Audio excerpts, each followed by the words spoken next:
तो ऐसा क्या हुआ कि मुझे अचानक कहीं बाहर जाना पड़ा, और ये जानने के लिए आप लोग ब्लॉग में बने रहिए।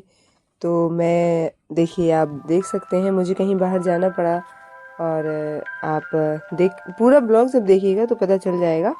ये सुबह का टाइम था, मैंने पूजा कर ली थी, फिर निकलना था कहीं, तो मैंने पूरियाँ बना ली थी जल्दी जल्दी में, क्योंकि हमारे को जाना था, सब्जी वब्जी बन नहीं पा रही थी, तो मैंने पूरियाँ बना ली थी।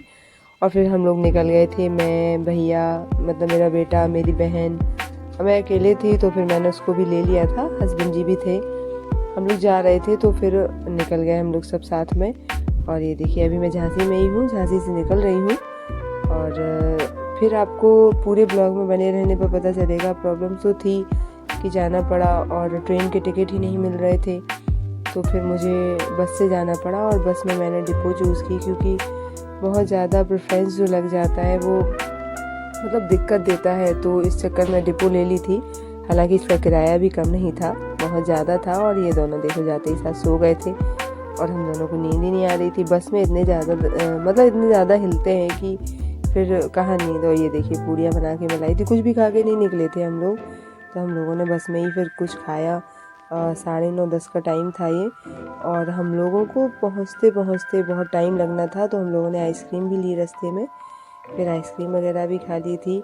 और फिर हम लोग पहुँचने वाले थे, मतलब हम लोग घर से निकले थे 8:15 बजे, और पहुँचते पहुँचते यही कोई 2:30-3 का टाइम हो गया था। तो थकान इतनी ज़्यादा हो चुकी थी कि पूछिए मत।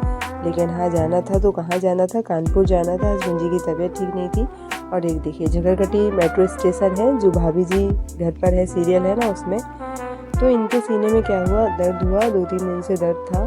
और मतलब मैं परेशान थी, तो मैंने मेरी बहन को बोला, घर पे फ़ोन किया, तो मम्मी बोली तनु को ले जाओ। तो फिर मैं और मेरी बहन पहुँचे, लेकिन गवर्नमेंट हॉस्पिटल गए, वहाँ कुछ हुआ नहीं। तो फिर दूसरे हॉस्पिटल में आए, तो यहाँ देखिए इनका मतलब ब्लड वगैरह लिया गया, तो इन्होंने ब्लड वगैरह दे के जाँचों के लिए सब कुछ मतलब उन्होंने टेस्ट के लिए ले लिया था।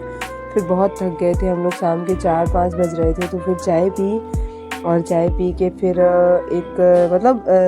फिर से हॉस्पिटल गए, वापस रूम देखने गए थे कि अगर कहीं मिल जाए तो रूम लेना पड़ेगा, क्योंकि डॉक्टर साहब थे नहीं, उनका जो स्टाफ था उसने अपना टेस्ट वगैरह कर लिए थे।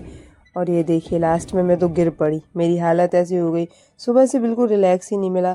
फिर रात में 10-11 बजे डॉक्टर साहब को दिखा के एक रूम लिया, फिर वापस आए रूम में, मतलब बहन और बेटा आ गया था, फिर हम लोग आए, फिर हम लोगों ने उतनी रात में 10 बजे खाना खाया, 10:30 पौने 11 हो रहा था। मतलब डॉक्टर साहब को लेट हो गया, इसलिए दिखाने में लेट हो गया था। अब जिस काम के लिए आए थे वो तो करना बहुत ज़रूरी था, फिर मजबूरी में हमें रूम भी लेना पड़ा। अब आगे आप लोग साथ में बने रहिए, नेक्स्ट ब्लॉग में क्या होता है।